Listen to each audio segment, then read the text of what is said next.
오늘 이제 말씀은 마가복음 15장에 나왔습니다. 제가 이제 이 말씀을 준비를 하면서 한번 마가복음은 언제부터 시작을 했나 1장부터 한번 봤더니 2021년도 10월 달부터 마가복음 시작을 했더라고요. 그러니까 벌써 거의 이제 1년 6개월 이렇게 돼 가잖아요. 물론 중간중간에 또 코로나 때문에 또 온라인 예배 드린 때도 있고 또 주제 설교할 때도 있고 또 영상 설교, 또 외부 목사님도 오셔서 설교한 때도 있지만은 그래도 거의 이렇게 1년 6개월 이상 마가복음을 말씀을 하고 있구나라고 이렇게 생각이 되어집니다. 이제 마가복음 1장부터 16장까지 나오는 그런 말씀 가운데서 이제 거의 80% 이상을 말씀을 함께 은혜를 나눴습니다. 이제 어떠한 것이든 간에 이제 마지막으로 이 말씀에 대한 아주 중요한 그런 말씀들이 계속적으로 이어져 나오고 있어요. 그래서 여러분들 이런 말씀을 잘 듣고 앞으로 한 3주 내지 4주 정도, 길어봐야 5주 정도 하게 되면 마가복음 마무리를 할 것입니다. 그래서 마가복음을 말씀을 함께 은혜를 나눌 때 항상 여러분들에게 말씀드리잖아요. 사복음서를 같이 봐야 된다. 하나님께서 성경 말씀을 통해서 한 곳에 다 집중해서 말씀한 것이 아니라 다 이렇게 따로따로 이렇게 말씀해 놓은 것이 얼마나 많은지 몰라요. 중복되는 말씀이 있는 반면에 그렇지 않은 말씀들도 많고 그래서 사복음서를 비교해가면서 말씀을 봐야 그 상황을 정확히 큰 그림을 알 수가 있다. 제가 말씀드린 것 같이 비유로 퍼즐을 맞춰야 된다. 그래야만이 거기에 대한 그 상황에 대한 말씀을 잘 알 수가 있다라고 하는 거예요. 잘 말씀을 듣고 그 말씀이 어떤 말씀인가 잘 듣는 여러분들과 제가 되기를 주님의 이름으로 축원드립니다. 이제 본문 말씀을 보니까 이제 아까 말씀 우리가 15절만 읽었잖아요. 제가 본문 말씀 까만 말씀은 제가 읽고 파란 말씀은 여러분들이 읽겠습니다. 빌라도가 무리에게 만족을 주고다 하며 바라바는 놓아주고 예수는 채찍질하고 십자가에 못 박혀 넘겨주니라. 군인들이 예수를 끌고 브라디온이라는 뜰의 안으로 들어가서 온 군대를 모으고 예수에게 자색 옷을 입히고 가시관을 엮어 씌우고 격리하여 이르되 유대인의 왕이여 평안할지어다 하고 갈대로 그의 머리를 치며 침을 뱉으며 꿇어 절하더라. 희롱을 당한 후 자색 옷을 벗기고 도로 그의 옷을 입히고 십자가에 못 박으려고 끌고 가나가니라. 마침 알렉산더와 루포의 아버지인 구레네 사람 시몬이 시골로부터 와서 지나가는데 그들이 그를 억지로 같이 가게 하여 예수의 십자가를 지우고 예수를 끌고 골고다라 하는 곳, 번역하면 헤브론이라는 곳에 이르러 함께 말씀 보겠습니다. 몰약을 탄 포도주를 주었으나 예수께서 받지 아니하시니라. 아멘. 자, 이 말씀을 제가 이제 마가복음에 나오는 말씀은 5가지를 크게 이렇게 정리를 해봤어요. 자, 예수님의 탄생이잖아요. 예수님의 탄생. 그 다음에 예수님의 사역, 공생의 사역 기간이 이제 굉장히 긴 말씀이죠. 그리고 잡히심 신문, 우리가 이제 신문에 당한 재판장 앞에서 신문, 4명의 재판장 앞에서 5번의 신문을 당한 그런 말씀을 몇 주에 걸쳐서 같이 말씀을 나눴습니다. 그래서 예수님의 탄생과 사역과 신문에 대한 그 말씀은 거의 1년 6개월 동안 함께 이제 말씀을 나누고 이제 마지막으로 십자가의 길과 죽음과 부활과 승천에 대한 말씀을 이제 한 4주 내지 5주에 정도 걸쳐서 말씀을 나눌 것인데 마가복음에 하나님의 아들 예수 그리스도의 복음의 시작이라 라고 말씀을 시작하면서 이제 예수 그리스도의 복음이 어떤 것인가 복음에 대한 그 실제적인 그런 부분을 이제 예수님께서 약 2000년 전에 예루살렘 땅에서 이루어낸 그 사실을 우리가 말씀을 통해서 지금 함께 은혜를 나누고자 합니다. 우리가 십자가의 길 가운데 오늘 이제 그 설교 제목이 뭐예요? 실용당하신 예수님이잖아요. 실용당하신 예수. 능욕당하시고 핍박당하시고 모욕당하시고 하는 그런 말씀인데 그러한 내용이 어떠한 것인가 잘 말씀을 보면서 우리가 그 말씀에 대한 말씀 우리 마음가운데 담는 여러분들과 저희가 되기를 주님의 이름으로 축원드립니다. 자, 그런데 중요한 것은 그런 거죠. 실용당하신 예수님이신데 그 실용당하신 예수님이 지난주에 그 말씀 드린 것 같아요. 나와 무슨 상관이 있는 거예요? 나와 무슨 상관이 있는 것일까? 그렇잖아요. 여기서 거리가 굉장히 멀리 떨어지고 시대적으로 약 2000년 전에 역사적으로 일어났었던 그 사건이 나와 무슨 상관인가? 예수님께서 희롱당하신 그런 사건이 이런 것에 관점을 가지고 신앙을 가지고 말씀을 잘 들어보셔야 돼요. 응? 나와 어떠한 관계가 있는 것인가? 나와 관계가 있기 때문에 우리는 그런 말씀을 정말로 자세히 잘 들어보고 또 그 말씀이 성경 가운데 하나님의 말씀으로 기록된 말씀을 잘 보면서 그것이 나와 관계가 있는 것이구나 라고 신앙하는 여러분들과 제가 되기를 주님 여러분 축원드립니다. 자, 이제 본문 1절, 본문 이제 15절의 말씀을 보니까 빌라도가 무리에게 만족을 주고자 벌써 이 말씀에서 나오는 이제 그 뜻이잖아요. 빌라도가 총독이잖아요. 그런데 유대 총독인데 무리에게 만족을 주고자 그러니까 벌써 이 말씀을 보니까 빌라도는 우유부단한 사람이다. 자기 총독의 그런 고난도 행하지 못하는 그런 자라고 하는 것을 벌써 이 말씀을 통해서 우리가 알게 돼요. 그리고 기회주의자다. 이제 조금 이따 말씀 나올 텐데 잘 보세요. 바라바는 놓아주고 예수는 채찍질하고, 자, 바라바가 어떤 사람이에요? 살인자요, 폭동을 일으키고 그랬던 그런 자 아니에요, 바라바가? 그런데 그 자는 놓아주고 오히려 예수님은 채찍질하고 죄가 없다고 빌라도가 몇 번씩 이야기했으면서도 예수님은 채찍질하고 누구한테 놓아 십자가에 못 박혀 넘겨주니라. 십자가에 못 박혀 넘겨주니라. 자, 이 말씀에 대한 배경을 우리가 지난 주간에 이제 말씀을 함께 은혜나누는 잠깐 말씀 보겠습니다. 이 말씀에 대한 배경이 어떤 말씀인가? 자, 보세요. 누가복음 23장에 보니까 이제 제가 여러분들 이제 말씀을 잘 집중하셔야 돼요. 마가복음 갔다가 누가복음, 마태복음, 요한복음 막 왔다 갔다 할 거예요. 여러분 잘 말씀을 보시고 그래야만이 이 말씀의 전체적인 그러한 그림을 큰 눈으로 볼 수가 있어요. 자, 누가복음 23장에 보니까 빌라도가 세 번째 말해요. 빌라도가 어떻게 세 번째 말했나? 이 사람이 무슨 악한 일을 하였느냐? 나는 그에게 죽일 죄를 찾지 못해서 때려서 그냥 놓을 것이다. 몇 대 그냥 때려서 박멸하겠다. 예수님을 붙잡아서 막 고소하는 그런 종교 지도자들이 이야기했어요. 세 번씩이나 그렇게 신문하고 그랬음에도 불구하고 나는 그에게 죄를 찾지 못하겠다. 내가 몇 대 때려서 그냥 박멸할 테니까 당신도 그렇게 알고 있어라. 그랬어요. 자, 세 번씩이나 그래서 빌라도가 그랬음에도 불구하고 뭐요? 그들이 큰 소리로 재촉하여 십자가에 못 박기를 구하니 그들의 소리가 이긴지라. 그들이 아무리 큰 소리를 쳐도 총독이라고 하는 그런 자리에 앉아 있다고 하면은 당신들이 잘못됐다. 어디 감히 총독의 그런 권위에 도전하느냐라고 이야기할 수도 있는데 그들이 큰 소리로 재촉하니 십자가에 못 박기를 구하니 그들이 자, 죽일 죄를 찾지도 못한 그런 예수님을 그들이 못 박기를 구하는데 그들의 소리가 이겨서 그래서 제가 아까 빌라도는 우유부단하고 정말 자기의 소신이 없고 기회주의자다. 그런데 왜 큰 소리를 재촉해서 그들의 소리가 이겼나라고 보니까 그 요한복음에 나오는 그런 말씀이 있어요. 보니까 우리 지난번에도 말씀 함께 은혜를 나눴어요. 이러함으로 빌라도가 예수를 놓으려고 힘을 썼다 그랬잖아요. 그런데 유대인들이 소리질러 이르되 얼마나 소리를 크게 질렀겠어요. 이 사람을 놓으면 당신은 이봐요. 가이사의 충신이 아니이다. 무릇 자기를 왕이라 하는 자를 가이사를 반역하는 자이다. 그러면 이 사람을 놓게 되면은 당신도 똑같이 가이사를 반역하는 자다. 반역죄다. 우리가 고발하겠다라고 총독 빌라도에게 엄포를 놓는 거 아니에요? 협박하는 거 아니에요? 그런데 총독이 빌라도라 그래도 얼마나 그 협박에 움찔했겠어요. 그들이 말이 또 틀린 말이 아니잖아요, 보니까. 왜냐고 하면은 예수님은 자칭 유대인이라고 말씀했음에도 불구하고, 그러나 예수님께서 이 땅의 왕이 아니라, 빌라도가 신문해 봤더니 이 땅의 왕이 아니라, 다른 세상의 왕이라고 하는 그런, 하늘나라의 왕이라고 하는 그런 사실을 빌라도가 들었잖아요. 그런 사실을 믿지는 못했다고 하여도, 그래서 그를 놓아주려고 하였다고 해도 그들이 종교 지도자들이 이 유대인의 왕이라 하는 그런 자를 놓아주면 당신도 마찬가지로 가이사에게 반역하는 자라 우리가 고발하겠다라고 협박을 했더니 이제 빌라도가 하는 말이 그거예요.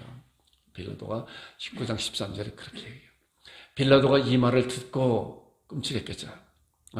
예수를 끌고 나가서 돌을 깐 뜰에 있는 재판석이 앉았더라. 자, 재판석이 이제 앉았어요. 판결을 내려야 되잖아요. 자, 이 재판석에 앉았다고 하는 굉장히 중요한 그런 의미가 있는 거예요. 우리가 법복이라고 그러잖아요. 교통경찰관도 사복 입고 아무리 자기가 교통경찰관이라고 해도 사복을 입고 저 사거리에 나가서 호루라기를 불어봤어요. 누가 쓰나? 쓸 사람 하나도 없어요. 오히려 조롱하지. 저 정신 나간 사람이라고 하죠. 그러나 아무리 연약한 체구가 작은 여자라고 해도 교통경찰관 옷을 입고 나가서 호루라기를 획 불게 되면 아무리 큰 엄청난 큰 덤프트럭이든가 트레일러 같은 것들 바로 갖다 서요. 이것이 그 옷이 주는 의미라는 거예요. 옷이 주는 힘이라는 거예요. 재판석에 앉았다고 하는 것도 뭐냐고 하면은 빌라도가 이제 언도를 내리게 되면은 그 언도는 바로 법이 되는 거예요. 우리는 이러한 것을 통해서 잠시 생각해 볼 수 있는 것은 우리는 하나님의 자녀로서 예수 그리스도와 합하기 위해 세례 받은 자는 그리스도를 옷 입었다 그랬어요. 그리스도의 옷 입은 자들이에요. 왕의 왕이고 만왕의 왕이신 그리스도의 옷을 입은 우리도 하나님의 자녀라고 하는 그러한 권세를 우리는 사용할 줄 알아야 된다는 거예요. 이런 것을 통해서 빌라도는 재판석에 앉았지만은 많은 사람들의 그런 소리를 듣고 자기 밥대로 자기의 소신대로 결정한 것이 아니라 무리의 그런 두려움을 받아서 무리가 원하는 대로 판결을 내렸죠. 어떻게 판결 내렸어요? 누가복음 23장 24절에 나오는 말씀이에요. 이에 빌라도가 저희의 구하는 대로, 이 말씀 보니까 빌라도가 자기의 소신껏 법대로 판결 낸 것이 아니라 그들이 구하는 대로, 이런 자가 무슨 총독이, 이런 자가 무슨 재판장에 앉아요? 그렇잖아요. 우리가 살고 있는 이 시대도 마찬가지로 재판관들은 법을 집행하는 자들은 좌우와 어떻든 간에 법을 가지고 집행을 해야 되는데 여론 재판도 얼마나 많은 것을 우리가 보게 돼요. 자, 빌라도가 저희의 구하는 대로 언도하였다. 그리고 이제 나오는 말씀이 본문에 나온 이 말씀이에요. 이 말씀에 대한 배경을 우리가 지금 말씀을 나눴어요. 빌라도가 무리에게 만족을 주고자 바라바는 놓아주고 예수님은 채찍질하고 십자가에 못 박기를 넘겨줬다. 그래서 자, 이 넘겨줌을 받은 이제 로마 병정들이 있잖아요. 그것이 이제 16절부터 나오는 말씀이에요. 자, 마가복음 15장 16절부터 20절까지 나오는 우리 말씀인데 우리가 아까 본문 말씀 읽었잖아요. 그 말씀을 마태복음에서 더 자세하게 기록되어 있어요. 그래서 제가 그 말씀을 마태복음에 있는 말씀을 이제 함께 나눌 거예요. 이에 총독의 군병들이 예수를 데리고 이제 빌라도로부터 군병들에게 넘겨왔잖아요. 예수를 들고 관정 안으로 들어가서 온 군대를 그에게로 모였다. 온 군대를 다 와라 이제. 병자들 다 와라. 사람들 많이 와라. 왜? 예수님을 이제 모욕 주고 실용하려고. 이제 저자는 빌라도 총독으로 말미암아 사형 판결을 받아서 이제 우리에게 넘어왔다. 이제 우리에게 마음대로 해도 된다. 라고 하는 그런 생각을 가지고 예수님을 실용하게 되는 거예요. 온 군대, 온 병자들 다 모여라. 많은 사람 다 모여라는 거예요. 그리고 예수님의 옷을 벗기고 홍포를 입히고, 이 홍포는 뭐예요? 왕들이 입는 그러한 옷이잖아요. 아무나 입는 옷이 아니에요. 그런데 옷을 어디서 구했는지 몰라도 붉은 옷을 입히게 되죠. 옷을 벗기는 얼마나 모욕적인 그런 거예요. 내가 원치 않는데도 누가 나에게 옷을 강제로 벗긴다고 하는 이런 것보다는 모욕이 더 큰 모욕이 어디 있어요? 그래 예수님한테 가하는 그런 모습이에요. 이것뿐만이 아니라 다음에 나오는 말씀 보세요. 가시관을 엮어서 그의 머리에 씌우고, 가시관을 엮어서 갈대를 그 오른손에 들리고, 갈대를 들렸다는 게 지팡이잖아요. 우리 상암 월드컵 경기장 가서 이 모세의 지팡이 들고 우리 기도했잖아요. 모세의 지팡이. 왕들이 그 지팡이를 들게 되면 이것이 바로 법이 되잖아요. 그런 것을 이제 갈대를 조롱하려고 예수님 오른손에 들리고 그 앞에서 무릎을 꿇고 예수님 앞에서 가시관 쓰고 옷 벗기고 홍포를 입히고 그리고 갈대를 짚게 하고 그 앞에서 무릎을 꿇고 희롱하였다. 희롱하죠. 어떻게 희롱해서 유대인은 왕이여 평안할지어다. 유대인은 왕이여. 얼마나 모욕적인 그런. 그리고 그 다음에 나오는 거지 보세요. 그에게 침을 뱉고 옷 벗기는 것도 정말 시원치 않아서 예수님한테 침을 뱉고 그러잖아요. 우리 어렸을 적에는 그런 것이 이렇게 있을 수 있어도 어느 정도 성장하고 나서는 저도 마찬가지로 누구한테 침 뱉어보면 받아보지도 않고 하지도 않았잖아요. 이것은 있을 수가 있는 그러한 일이 아니잖아요. 정말로. 갈대를 빼앗아 그의 머리를 치더라. 예수님이 이렇게 조롱을 당한. 그리고 시롱을 다운 후에 홍포를 벗기고 도로 그의 옷을 입혀 이제 십자가의 못박으로 끌고 갔다. 제가 이러한 말씀을 보면서 사진을 이렇게 그 그림 나온 거가 있는가 인터넷에 많이 찾아봤는데 거의 제가 마음에 들어 이거 같이 홍포를 입히고 가시면류관을 쓰고 그 아래서 엎드려 절하고 또 침 뱉고 하는 그러한 모습에 대한 그림을 찾아보려고 했는데 없어요. 그래서 하나 그림을 찾아봤는데 그 그림이 이거예요. 그래도 많이 이렇게 좀 비슷한 그런 거. 이것도 부족해요. 그렇잖아요. 침 뱉으며 홍포를 입히고 손목을 묶고 가시가 면류관을 쓰고 그리고 조롱하고 유대인은 왕이요. 이렇게 조롱당하는 예수님이시라는 거예요. 자, 조롱당하신 예수님에 대해서 이제 마가복음에 15절, 16절, 29절, 31절에 나오는 말씀을 잘 보세요. 15절에 보니까 빌라도가 무리에게 만족을 주고자 예수를 채찍질하고 넘겨줬다. 빌라도가. 그 다음에 16절 보니까 군인들이 예수를 끌고 희롱하였다. 16절에 29절에 보니까 지나가는 자들이 자기 머리를 흔들리면 이제 29절과 31절에 예수님께서 십자가 달리셨을 때 하는 그런 말씀이에요. 그런데 이제 다음 주에 이제 십자가 달리신 그런 말씀을 나눌 거예요. 지나가는 자들이 자기 머리를 흔들며 예수를 모욕하며 그다음에 31절에 대제사장들과 서기관들도 예수님을 희롱하였다. 이런 말씀을 보니까 예수님께서는 재판장 4명에게 5번의 신문을 거쳐서 신문을 당하시고 사형 판결을 받았잖아요. 그러고 난 다음에 희롱당하는, 모욕당하는, 능욕당하는 그런 모습을 보니까 빌라도, 군인들, 지나가는 자들, 종교 지도자들한테 다 이렇게 희롱당하고 모욕당하고 능욕을 당하는 그런 모습이라는 거예요.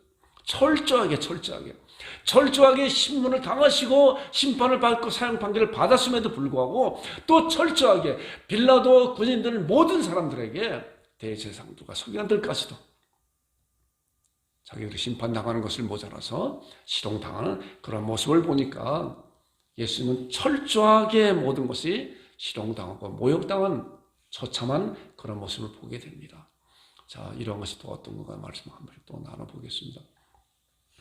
자, 그리고 난 다음에 이제 마가복음 이제 15장 21절에 보니까 마침 알렉산더와 루포의 아버지인 구레네 사람 시몬이 시골로부터 와서 지나가는데 그들이 그를 억지로 같이 가게 하여 예수를 십자가에 지우고 그래서 이제 시몬이라고 하는 이제 그 사람이 예수님의 그런 십자가를 지고 하는 그런 모습을 우리가 뭐 영화라든가 이런 그림을 통해서 이렇게 알게 되잖아요. 이게 마가복음과 누가복음에만 나오는 그런 말씀이에요.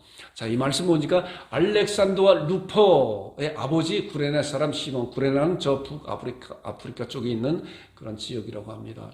그 지역에 이제 아마 유대인들이 이제 그쪽으로 이렇게 포로로 잡혀갔을 때 또한 이렇게 디아스포라라고 하잖아요. 그쪽에 살고 있었던 그런 유대인들이 이제 예루살렘에 이렇게 유월절을 맞이해서 이렇게 올 때 아마 마침 그때 예수님께서 십자가에 달려서 끌려가시는 그런 모습을 보고 로마 병정들이 억지로 예수의 십자가를 지웠다. 그래서 예수님의 그 십자가를 같이 지었는지 혼자 지었는지 그런 것은 명확하지 않지만 어찌하든 간에 시몬이 지었다. 근데 보니까 알렉산더 루포라고 하는 그런 이름을 잘 이렇게 기억하시기 바랍니다. 자, 누가복음에 이 말씀은 어떻게 말씀했냐고 하면은 그들이 예수를 끌고 갈 때 시몬이라는 구레네 사람이 시골에서 오는 것을 붙들어 그랬잖아요. 저기는 마가복음에는 억지로 붙잡아서 강제로 그렇잖아요. 점령군들이 로마 군들이 아무나 그냥 하게 되면 그것이 법이 되잖아요. 보면은 붙들어 그에게 십자가를 지어 예수를 따르게 했다. 그래서 자, 이 말씀을 보면서 이제 그런 생각이 이렇게 들어요. 그러고 난 다음에 구레네 사람 시몬이라고 하는 그런 말씀은 성경에서 그렇게 찾아보기가 없어요. 찾아보니까. 그런데 이제 루포라고 하는 그런 이름이 이렇게 기록이 되어 나와요. 로마서에 그 말씀이 있어요, 보니까. 자, 로마서 이제 16장에 있는 말씀 보니까 로마서는 이제 사도 바울이 기록한 것이잖아요. 계속적으로 로마서 16장에 주 안에서 누구에게 문안하라 그런 말씀 가운데 주 안에서 택하심을 입은 루포와, 여기 루포 나오죠. 루포와 그의 어머니 문안하라 어머니에게. 그의 어머니는 곧 내 어머니이라. 많은 신학자들은 이렇게 추정을 하고 있어요. 이 루포가 그 시몬의 아들 루포다라고 이렇게 추측을 하고 있어요. 그래서 보니까 그의 어머니, 얼마나 신앙이 많은, 신앙이 좋은 그런 어머니예요. 그렇기 때문에 사도 바울도 내 어머니다, 내 어머니다. 그러면서 이제 그 시몬이 신앙이 있었던 그런 자였었구나라고 이렇게 생각을 하게 됩니다. 그러면서 그 신앙 있는 아버지와 그 어머니를 통해서 이제 루포도 정말 주 안에서 택하심을 입은 신실한 그러한 신앙인이었었다라고 이렇게 생각을 하게 됩니다. 우리가 이런 말씀을 통해서 볼 때 시몬이 예수님의 십자가를 로마 병종들로 말미암아 억지로 붙잡혀서 지고 갈 때 루포의 생각이 어땠을까 하는 생각도 잠시 이렇게 해봐요. 속된 표현으로 내가 재수없게 왜 저 무거운 걸 내가 지금 여기서 이렇게 조롱당하는 저 예수님의 그 십자가를 지고 가 이렇게 생각할 수도 있는데, 그러나 어떤 면에서는 저가 정말 믿음이 있는 그런 신앙이었었다면 감사함으로 받지 않았을까라고 이렇게 생각이 되어져요. 왜냐고 하면은 베드로가 이제 십자가에서 거꾸로 죽음을 당하는 것을 보고 말씀에 기록된 말씀 보니까 영광스러운 하나님 앞에 영광 돌리는 그런 죽음이다라고 말씀하고요. 우리의 눈으로 볼 때는 얼마나 비참한 그런 죽음이에요. 스데반 집사가 돌에 맞는 그런 죽음을 보면서 세상 사람들의 판단은 얼마나 비참한 죽음을 앞이 창창한 그런 자가 정말 예수님을 주라, 예수님이 그리스도라고 고백하는 그런 말씀 가운데서 돌에 맞아 죽는 그런 모습을 보면서 그때는 그렇게 생각했지만 스데반 집사는 하늘이 열리는 놀라운 역사함을 그런 것을 보았잖아요. 그런 것을 보면서 누가복음에 나오는 그런 말씀을 생각하게 돼요. 누가복음 9장 23절을 보니까 잘 아는 말씀이죠. 또 우리에게 있으되 아무든지 나를 따라오려고도 자기를 부인하고 날마다 제 십자가를 지고 나를 따를 것이니라. 아무든지 나를 따르고든 자기를 부인하고 날마다 제 십자가를 지고 예수님의 십자가를 진 것 같이 우리도 우리의 십자가가 있는 거예요. 십자가는 고난의 십자가지만은 그러나 영광스러운 그런 십자가라고 하는 그런 사실을 우리가 잘 신앙하면서 어떠한 일이 우리에게 온다고 해도 우리는 그것을 주님의 십자가로 감당하면서 불평, 불만하는 것이 아니라 감사함으로 그것을 받아 우리 하나님 앞에 기도하면서 그런 것을 이겨낼 수 있는 그런 자들이 되어야 된다는 거예요. 야고보에서 나오는 말씀, 너희가 여러 가지 시험을 만나거든 온전히 기쁘게 여기라. 너희 시험을 만나면 무슨 기쁘게 여겨요. 너희 믿음의 시련이 인내를 만들어내는 줄 내가 알미라. 인내를 온전히 이루라. 그러면 온전하게 그 외에 조금도 부족함이 없게 됨이라 라고 야고보서 1장 2절부터 나오는 말씀이잖아요. 이거와 같이 우리의 십자가가 있다는 거예요. 각자가 다 하나님께 주신 그런 십자가를 우리는 잘 감내하면서 그런 것을 통해서 하나님 앞에 영광 돌리는 그런 자들이 되길 주님의 이름 축원드립니다.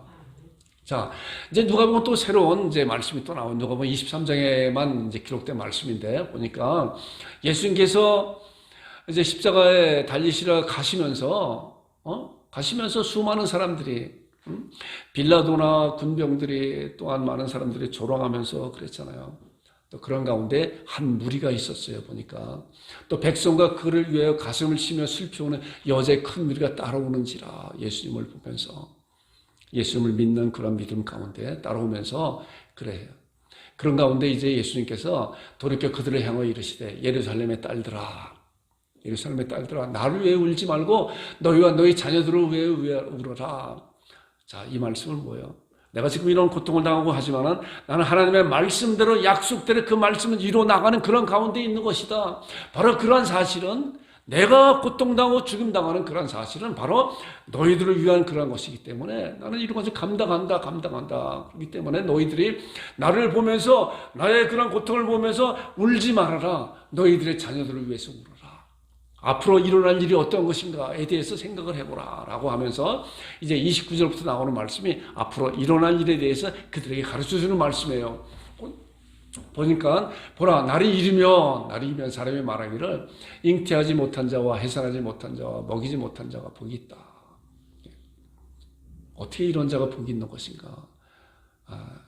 유대인들과 또한 이런 구약에 있는 말씀을 보니까 이제 잉태하지 못한 자, 해산하지 못한 자, 먹이지 못한 자를 복이 있는 것이 아니라 화가 있다. 참으로 불쌍한 그런 자다라고 이렇게 하잖아요. 그런데 여기서는 오히려 반대로 복이 있다. 왜냐고 하면 그날에 얼마나 큰 환란이 일어날 것인가에 대한 것을 예수님께서 말씀하고 있기 때문에 아이가 없는 자들은 오히려 아이가 있는 자들보다 고통이 더 없을 것이다 라고 예언적으로 말씀하고, 그 다음에 나오는 말씀이 그때의 사람들이 산을 대하여 우리의 무너지리라, 천지가 개벽하는 그런 것이 일어날 것이다. 작은 산들을 대하여 우리를 덮으리라 하리라. 마지막 절을 보니까 푸른 나무도 이같이 하거든 마르나면 어떻게 되리요. 자, 예수 그리스도께서 살아계실 그때도 이러한 고난과 고통이 있음에도 불구하고 이제 예수님이 죽은 이후에 많은 그런 어려움이, 많은 환란이 올 것인데 그때는 어떻게 될 것인가. 너희들은 이것을 위해서 울라라고 예수님을 따라오고 슬피우는 그런 자들에게 나의 그런 모습을 지금 보고 울지 말고 앞으로 일어날 일에 대해서 보고 너희 자녀들을 울라라고 말씀하고 있는 거예요. 자, AD 70년경에 지금으로부터 약 거의 2000년 다 됐잖아요. 2000년 다 되기 전에 로마의 티도 장군이 이제 예루살렘을 완전히 파괴하고 완전히 살육을 하고 사람들을 다 이렇게 죽이고 그랬잖아요. 이러한 모습을 보면서 예수님께서 말씀하신 것이고, 또한 앞으로 예수님께서 이 세상에 재림하실 때 온 천지가 개벽할 것이다 라고 하는 그런 말씀을 보면서 너희들이 그러한 말씀을 보면서 그러한 믿음을 가지고 그러한 신앙을 가지고 너희 자녀들을 위해서 울라라고 따라오는 그 여인들에게 말씀한 내용이 예수님께서 십자가상에서 십자가에 달리시기 가시면서 그들에게, 그 여인들에게 말씀한 내용이 누가복음에 나오는 그런 말씀이에요. 자, 그리고 이제 마지막 절, 우리가 본문에 나온 마지막 절, 예수를 끌고 골고다라 하는 곳에 이르렀다. 몰려고 탄 포도를 주었으나 예수께서 받지 아니하시니라. 자, 예수께서 하시기 전에 이제 다른 말씀을 보니까 누가복음 23장 30절을 보니까 또 다른 두 행악자도 사형을 받게 되어 예수와 함께 끌려가니라 그랬잖아요. 자, 우리가 잘 아는 말씀 같이 골고다의 십자가가 이제 세 개잖아요. 세 개. 우리 교회도 십자가 이렇게 세 개 이렇게 해놨어요. 자, 거기가 좌편 강도, 우편 강도 함께 끌려가니라. 두 행악자도 사형을 받게 되어 하는 말씀이 있는 거예요. 자, 마태복음에 나오는 말씀 보니까 골고다 즉 해골이라는 곳에 이르러 쓸개 탄 포도주를 예수께 주어 마시게 하려고 하였더니 예수님께서 맛보시고 마시고자 하지 아니하시니라. 다 쓸개 탄 포도주라고 하는 그런 것을 무엇이냐고 하면 제가 이렇게 찾아봤더니 이제 마취제 역할을 하는, 당시에는 지금같이 그런 의학이 발달되지 않았기 때문에 마취제 역할을 하는 그런 것이라는 거예요. 자, 예수님께서 그것을 맛보시고 이게 마취제인가 보다라고 생각하시고 그걸 마시지 않았다. 그렇기 때문에 이런 말씀을 통해서 볼 때 예수님의 그런 고난과 모든 것은 철저하게 다 하나부터 100까지 다 담당하셨다는 거예요. 절대로 다른 것에 의지해서 고통을 감하려고 하는 그런 것을 하지 아니하셨다고 하는 그런 사실을 알게 됩니다. 자, 이런 말씀을 잘합니다. 그런데 이제 예수님의 그런 희롱당하신가 그런 고통을 감내하신 그런 것은 아까 말씀같이 나와 무슨 상관이 있는 것인가? 앞으로 몇 주간에도 이제 이런 말씀 같이 은혜를 나눌 것인데 잘 말씀을 보세요. 나와 어떤 관계가 있는 것인가? 자, 보세요. 구약의 예언들 말씀, 우리가 잘 아는 말씀, 이런 말씀은 좀 여러분들 기록하고 또 이렇게 좀 암송했으면 좋을 것 같아요. 이사야 53장 5절과 6절에 나오는 말씀입니다. 그가 찔림은 이제 그 말씀이잖아요. 보세요. 그가 찔림은 우리의 허물을 인하며 그가 상함은 우리의 죄악을 인함이라.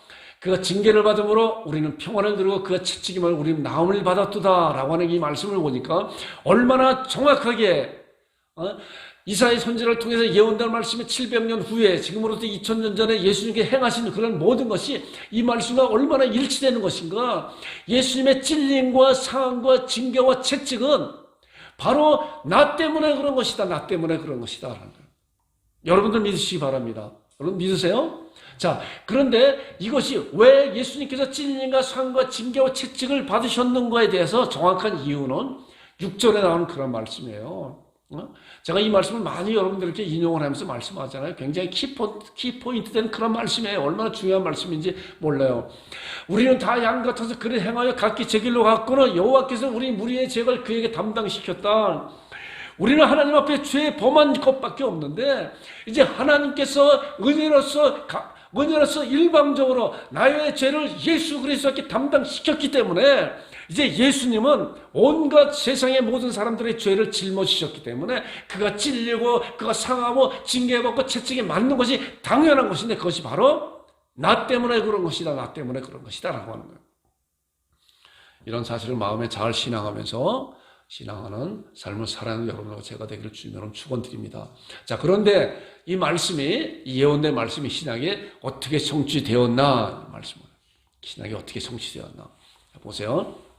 로마서 5장 8절을 보니까 우리가 아직 죄인되었을 때 그리스도께서 우리를 위해 죽으심으로, 우리가 아직 죄인되었을 때 그리스도께서 우리를 죽으심으로, 그러니까 2000년 전에 예수님께서 십자가에 죽으심은, 고통당하심은 바로 나 때문에 그런 것이구나 라고 신약에 성취된 말씀으로 우리에게 말씀하고 있는 거예요.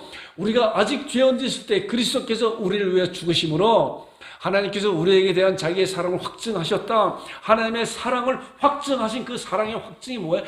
예수 그리스도께서 이 세상에 죄 없이 오신 분이시만은, 천의 몸에서 오신 분이시만은 하나님께서 나와 여러분들과 온 세상 사람들의 죄를 예수님 앞에 다 덮어씌웠기 때문에 예수님은 그런 갖은 모욕을 다 당한 거예요. 옷을 벗기고 가시관을 면류관을 쓰고 침을 뱉겨 하면서 그런 모욕을 다 당하고, 그러나 예수님께서는 하나님이신데 쓸개 탄 포도주를 먹지 않으신 것은 그러한 모든 것을 철저하게 하나도 남김없이 다 감당하기 위해서 그랬던 거예요.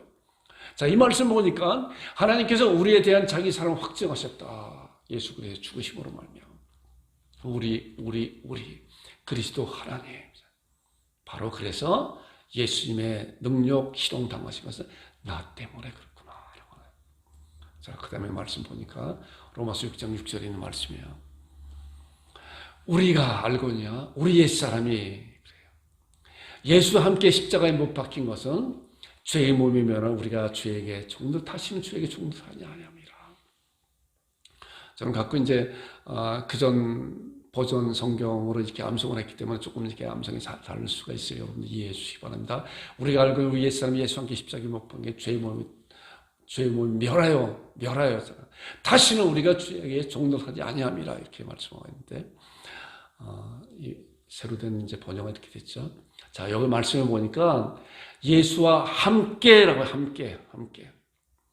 예수 그리스도께서 우리의 죄를 담당하셨다고 하는 그런 말씀을 넘어서 이제 예수와 함께 십자가에 못 박혔다라고 말씀을 통해서 우리들에게 정확히 가르쳐 주고 있는 거예요. 저는 이런 말씀을 통해서 좀 더 자세히 여러분들에게 이제 비유적으로 말씀을 하게 되면은, 우리 노아윤이가 이제 우리 노승호 성도 가정에 태어났잖아요.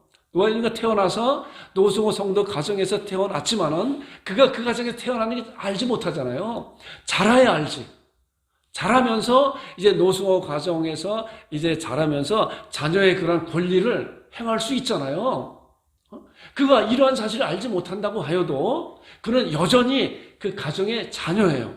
마찬가지로 우리는 예수 그리스도의 놀라운 구속의 은혜로 말미암아 하나님으로 맡아 구원받은 하나님의 자녀들은 이런 사실을 잘 알지 못한다고 해도 이제 자라면서 이 말씀을 통해서, 그렇다 내가 하나님의 나의 죄를 용서해 줄 뿐만이 아니라 이제 말씀을 보니까 내가 그리스도와 함께 십자가에 못 박혔구나 라고 우리는 하나님 앞에 고백할 줄 알아야 되는 거예요. 말씀으로 자라나야 이런 고백을 할 줄 아는 거예요. 그렇기 때문에 말씀도 잘 공부하면서 말씀 가운데서 하나님 앞에 영혼을 열어달라고 말씀을 간절히 사모하는 그런 신앙이 있어야 되는 거예요. 자, 이 말씀을 보니까 그 다음에 이 말씀이 어떤 거예요? 예수님과 함께 십자가에 못 박혔다는 그런 말씀을 이제 다른 말씀을 통해서 잘 보세요. 자, 창세기 2장 21절부터 23절에 나오는 말씀인데, 이제 하나님께서 아담을 창조하실 때 어떻게 했어요? 아담을 흙으로 지으시고 그 코에 생기를 불어넣으시 아담이 생명이 됐다 그랬잖아요. 그런데 하와는 어떻게 창조해요? 하와도 아담과 똑같이 창조했나? 그렇지 않잖아요. 우리가 잘 아는 말씀같이 하와는 이렇게 창조했잖아요. 아담이 홀로 있는 것을, 독초하는 걸 좋지 여기지 않고 이제 배필을 지으는데 아담을 깊이 잠들게 하시고 갈빗대를 취해서, 자, 다르죠? 아담이 창조한 것과 하와를 만드신 것은 다른 거예요. 자, 갈빗대를 취해서 하와를 만드시고 그랬잖아요. 갈빗대에 다시 살을 채우고, 그리고 하와를 아담한테 갔더니 아담이 이는 내 살 중에 살이요 내 뼈 중에 뼈라 그랬잖아요. 이것이 굉장히 중요한 의미가 있는 거예요. 온 인류는 아담 안에 있었던 거예요. 하와도 아담 안에 있었고, 그리고 아담으로부터 나왔을 때 서로 가정을 이루고, 그리고 난 다음에 온 인류가 퍼지게 된 거잖아요. 이러한 말씀에 대해서 중요한 말씀이 이제 예수 그리스도 안에도 적용이 되는 말씀이에요. 5장 14절에 있는 말씀을 보니까 그 말씀이에요. 아담은 오실자가 누구예요? 예수 그리스도의 모형이다, 그림자다. 자, 그렇기 때문에 아담의 실체는 예수 그리스도인 거예요.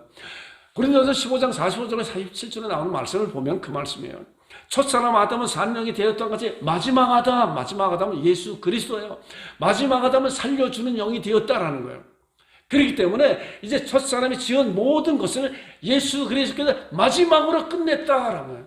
그리고 나오는 말씀이 첫사람은 땅에서 났지만은, 이제 다음에 나올 말씀이요. 15장 47절에 나올 말씀인 거예요. 첫사람은 땅에서 났지만은 둘째 사람이 누구예요? 예수 그리스도잖아요. 이제 첫사람과 그 첫사람 아담은 오실자의 모형이라 그랬는데, 바로 그 모형의 실체가 둘째 사람이다. 둘째 사람. 이것이 실체다. 첫사람은 땅에서 났지만 둘째 사람 예수 그리스도는 하늘에서 나셨다는 거예요. 그렇기 때문에 하나님의 자녀들은 하늘에서 나는 거예요. 우리는 하늘에서 나는 거예요. 하나님께서 우리를 낫게 해주신 거예요. 그러니까 예수님께서 십자가에서 죽음과 부활을 통해서 부활의 첫 열매가 되었고, 또한 맏아들이 됐다 그랬잖아요. 자, 첫 열매와 맏아들이라고 하는 그런 단어적인 의미는 뭐야? 첫 열매는 둘째, 셋째 열매가 있는 것이고, 맏아들은 둘째, 셋째 아들이 있다는 것이잖아요. 마찬가지로 우리도 그 안에서 이제 둘째 열매, 셋째 열매, 또한 둘째 아들, 셋째 아들 이렇게 된다고 하는 그런 놀라운 사실이 이 안에 담겨 있는 거예요. 자, 아까 아담 안에서 하와를 끄집어낸 것 같이 이제 보니까 에베소서에 나오는 말씀을 보니까, 자, 남자가 그 부모를 떠나 아내와 합하여 여자 합하여 한 가정을 이룰 줄 한 몸이 될지라. 그런데 이 비밀이 크다. 이 비밀이 무슨 크냐? 더 중요한 말씀은 이제 사도 바울이 말씀하고자 하는 그런 내용은 한 가정을 말씀하면서 이 말씀의 이 비밀이 크다. 그 비밀이 어떤 것인가? 비밀이 드러난 비밀이지만은 영원히 열린 자들만 안다는 거예요, 이 말씀이. 자, 그렇기 때문에 이 비밀은 어떤 거예요? 그리스도와 교회에 대해서 말씀하는 거다. 그리스도와 교회에서. 그렇기 때문에 그리스도는 우리 교회의 머리고 우리는 그 몸의 지체이기 때문에 바로 우리도 아담 안에 있었던 하와와 같이 그리스도 안에 담겨 있다는 거예요. 말씀에서 분명히 이렇게 말씀하고 있는 거예요. 그렇기 때문에 이제 하나님의 자녀들, 고린도서 1장 30절의 말씀 보니까 너희가 하나님께로 나서 그리스도 예수 안에 있다는 거예요. 우리는 예수님 안에 있잖아요. 그런데 이러한 사실을 아까 우리 하윤이의 비유를 든 것 같이 어린아이 있을 때는 잘 몰라요. 여전히 있음에도 불구하고 노승호 성도 가정의 자녀로 태어났음에도 불구하고 모른다는 거예요. 자라면서 보니까 우리 아빠가 노승호구나, 내가 이 가정의 자녀이구나, 그렇기 때문에 이 자녀의 권세는 나를 마음대로 누릴 수 있구나 라고 하는 거예요. 마찬가지로 우리도 하나님의 자녀로 거듭난 자는 이제 하나님의 자녀로서 왕복을 입고 하나님의 자녀이기 때문에 하나님의 권세를 마음껏 누릴 수 있다는 거예요. 이것이 그리스도 예수 안에 있는 놀라운 권리와 권세라는 거예요. 자, 에베소 1장 3절 4절에 있는 말씀 보니까 이 말씀이에요. 창세전에 그리스도 안에서 우리를 택하사, 이미 창세전에 하나님께서 예수 그리스도 안에 우리를 부어 놓으신 거예요. 이것은 구원받은 하나님의 자녀들만이 말씀할 수 있는 고백이라는 거예요. 그러므로 이제 놀라운 고백을 했잖아요, 사도 바울이. 우리는 이러한 말씀을 통해서, 이런 말씀의 정황을 통해서 이 고백이 바로 나의 고백이 되어야 된다는 거예요. 자, 갈라디아서 2장 20절 우리가 잘 알잖아요. 내가 그리스도와 함께 십자가에 못 박혔다고 사도 바울이 놀라운 선포했잖아요. 그런데 이 목사도 그 전에 그랬어요. 어떻게 사도 바울이 저런 고백을 할 수 있는 것인가? 할 수 있는 것인가? 언제 사도 바울이 그리스도와 함께 십자가에 못 박혔는가? 어떻게 증명할 수 있는 것인가? 그런데 지금 증명을 다 했잖아요, 보니까. 나중에 말씀을 보고 말씀의 믿음이 자라면서 보니까 하나님께서 영안을 열어주시는 거예요. 그러면서 아담 안에 하와가 있었던 것이 우리도 그리스도 안에 있었다고는 그런 놀라운 사실을 말씀에서 알게 되고, 사도 바울의 그런 고백이 이 고백이잖아요. 내가 그리스도와 함께 십자가에 못 박혔다. 이것이 바로 여러분과 제의 고백이 되기를 주님으로 축원드립니다. 자, 보세요. 그런즉 이제는 내가 사는 것이 아니요 오직 내 안에 그리스도께서 하신 것이죠. 내 안에 이제 그리스도께서 성령님으로 말미암아 함께 임하신 그리스도께서 하신 것이라. 이제 내가 육체 가운데 사는 것은 나를 사랑하사 나를 위해 자기 자신을 버리신 하나님의 아들을 믿는 믿음 안에서 사는 것이다. 이제 내가 그리스도로 말미암아 살아난 이런 자는 내가 그리스도와 함께 십자가에 못 박기 때문에 죄의 몸이 면하여 다시는 죄에게 종노릇 하지 않는 그런 자가 이제 내가 사도 바울에게 그리스도와 함께 못 박혔습니다라고 여러분들과 저도 이런 고백을 온 천지에 얼마든지 할 수가 있는 거예요. 이거에 대한 증명이 지금 조금 아까 창세기부터 말씀을 나눴잖아요. 우린 그리스도 안에 있었다는 거예요. 아담 안에 있었던 것 같이 그리스도 안에 있었다는 그런 놀라운 사실이 얼마나 성경 가운데 굉장히 중요한 진리인지 몰라요. 우리 이러한 진리에 대해서 우리가 지식적으로 알고 있다고 해도 이것이 나의 마음 가운데 오지 않는다고 하면 우리 하나님 앞에 영안을 열어달라고 간절히 사모하면서 기도할 때 어느 날인가 그 말씀을 열어줄 때 우리는 놀라운 환호를 할 수가 있는 거예요. 그러면서 사도 바울같이 내가 그리스도와 함께 십자가에 못 박혔나니 그런즉 이제는 내가 산 것이 내 안에 그리스도께서 사셨다고 하나님 앞에 감사와 찬송과 영광 돌리면서 고백할 수 있는 그런 여러분들과 제가 될 수 있다는 거예요. 그런 자들이 되기를 주님의 이름으로 축원드립니다. 근데 그런 자들은 뭐예요? 하나님의 아들을 믿는 믿음 안에서 사는 거예요. 이것이 오직 의인은 믿음으로 말미암아 살아내는 그러한 중요한 그러한 말씀이라는 거예요. 자, 그러면서 이제 결론적으로 고린도후서 5장 15절에 보니까 그가 모든 사람을 대신하여 죽으심은 살아있는 자들로 하여금 다시는 그들 자신을 위해 살지 않고 오직 그들을 대신해 죽었다가 다시 살아나신 이를 위하여 살게 하려 합니다. 이런 말씀을 볼 때 굉장히 부담이 되는 말씀 같아요. 부담이 되는 말씀 같아요. 이제 주님만을 위해서 사는 것이라 다른 것을 보지 않고 주님만을 위해서 살아야 되는데 이것이 얼마나 부담이 되는 말씀인가라고 생각할 수 있어요. 그런데 이 다음에 나오는 말씀을 보게 되면 우리가 이런 말씀을 더 깊이 잘 알 수가 있는 거예요. 자, 우리는 순간마다 고백해야 될 말씀이 있어요. 주님께서 나를 핏값으로 사주셨기 때문에 나는 내 것이 아니라 주의 것이라고. 그러면서 로마서 14장 8절 제가 이 말씀을 같이 가끔 잘 인용하는 말씀이잖아요. 내가 살아도 주를 위해서 살고 우리가 죽어도 주를 위해서 죽나니 그러므로 내가 사나 죽으나 주의 것입니다. 우리가 주의 것입니다. 라고 고백하는 거예요. 우리가 살아도 주님을 위해서 살고 죽어도 주를 죽나니 그러므로 내가 사나 죽으나 나는 주의 것입니다. 굉장히 부담되는 말씀 같아요. 굉장히 억압되는 말씀 같아요. 통제 안에 갇혀지는 말씀 같아요. 그러나 어린아이가 어머니 품속에서 있을 때 보호하신 가운데 있을 때 얼마나 평안을 누리고 자유를 누리는 거예요. 이것이 온전한 주님 안에서 누리는 그런 자유라는 거예요. 그렇기 때문에 시편 23편 다윗이 고백했잖아요. 여러분 시편 23편 제가 코팅까지 해서 줬는데 어떻게 말씀 자주 보시나요? 이 목사는 하루에 한 번씩 이 말씀을 선포하면서 고백을 해요. 시편 23편 우리 말씀 같이 말씀 읽어보겠습니다. 신앙 고백하면서 자 시작. 여호와는 나의 목자시니 내게 부족함이 없으려다. 그가 나를 푸른 풀밭에 누이시며 쉴만한 물가로 인도하시는다. 내 영혼을 소생시키시고 자기 이름을 위해 의의 길로 인도하시는다. 이 말씀을 보니까 우리는 통제 안에 있는 그런 자는 하나님 앞에 완전히 내가 살아도 주를 위해 살고 죽어도 주를 위해서 죽나니 그러므로 내가 사나 죽으나 주의 것입니다 라고 고백하는 자는 굉장히 억압되는 말씀 같고 갇혀지는 말씀 같은데 이 말씀을 보니까 여호와는 나의 목자시니 라고 고백하는 자예요. 여호와는 나의 목자시. 그 여호와 하나님께서는 어떤 분이세요? 온 우주를 만드시고 창조하시고 운행하시는 그 하나님의 나의 아버지입니다. 여기 보니까 나의 목자라고 하는 것은 목자는 양들을 위해서 목숨을 버리는 선한 목자잖아요.